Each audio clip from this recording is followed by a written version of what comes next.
Friends, అందరూ ఎలా ఉన్నారు? బాగున్నారా? అని బాగున్నాను ఫ్రెండ్స్. ఇదేం కూర అనుకుంటున్నారు? పాలు విరిగిపోయాయి. సమ్మర్ వచ్చిందంటే పాలు విరిగిపోతాయి. చాలా మంది ఇంట్లో పాలు విరిగిపోతాయి. మా ఇంట్లోనే కాదు, ఎంత ఫ్రిడ్జ్లో పెట్టినా పాలు విరిగిపోయాయి. సో పాలు విరిగిపోతే దాన్ని అలా పడేసాం.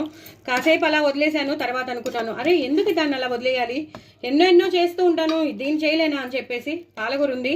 సో పాలకూరతో నేను ఈ కూర చేసేసాను. దీని రెసిపీ నేను మీకు షేర్ చేస్తున్నాను. ఎందుకంటే ఇంత చిన్న వీడియోలో, షార్ట్ వీడియోలో చెప్పడం చాలా కష్టం. బట్ పాలకూర వేసుకున్నాను, అన్ని అల్లం వెల్లుల్లి పేస్ట్ కానీ, చిరులీక్స్, గరం మసాలా, గరం మసాలా కానీ, జీలకర్ర ధనియాల పొడి కానీ, ఏమేమి వేయాలో ఇంకో పొడి వేసాను. అదైతే మాత్రం లీక్ చేయను.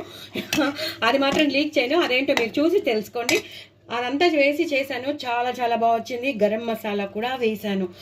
ఇంకా కూర చూసుకోండి, పూరీలోకి కానీ, చపాతీలోకి కానీ, పుల్కాలోకి కానీ చాలా బాగుంటుంది. మీకు తెలియాలంటే, గరం మసాలా ఫ్లేవర్ రావాలంటే లాస్ట్లో ఒక్కసారి టచ్ ఇచ్చుకోండి.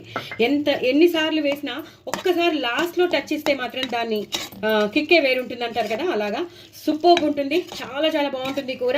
అన్నంలోకి బాగుంటుంది, రైస్ ఐటమ్స్లోకి బాగుంటుంది, అలాగే నేను చెప్పినట్టు చపాతీలు కానీ, రోటీ కానీ బాగుంటుంది. సో ఎప్పుడైనా పాలు విరిగిపోతే మాత్రం అలా వేస్ట్ చేసేసుకోకండి. ఇలా పాలక్ పనీర్ చేసేసుకోండి. ముక్కలు ఉండాలని రూల్ లేదు.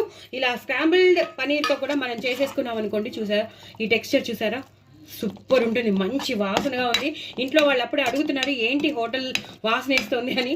సో తప్పకుండా చేసుకోండి. ఎంతో ఆరోగ్యకరమైన హెల్దీ పాలకూర పనీర్ మటర్ కర్రీ చాలా బాగుంది.